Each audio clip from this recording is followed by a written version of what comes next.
আসসালামু আলাইকুম। এখানে আমি আজ রান্না করব। এই দেখেন, যে বটবড়ি দিয়ে সিলভার মাছ ঝোল করব। আর এই যে কয়েকটা লাউ পাতা দিব সাইডে। আপনারা আমার সাথে থাকেন, আমি কীভাবে রান্না করি দেখাবো। আমি এখানে হলুদ গুঁড়া, মরিচের গুঁড়া, জিরা গুঁড়া, লবণ দিয়ে মশলাটা কষিয়ে নিব।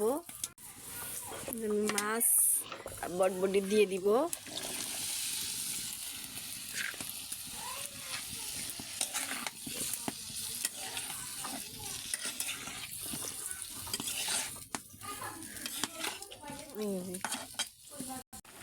দেখেন মাছ যে কষাচ্ছি,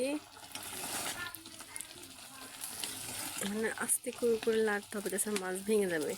মানে টাটকা মাছ তো বেশি নাড়া যাবে না।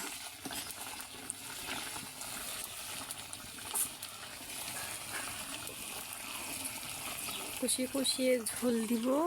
তারপরে যে ভাজনা বেটে রেখেছি এখানে ভাজনা দিব, দিয়ে তারপর নামিয়ে নিব।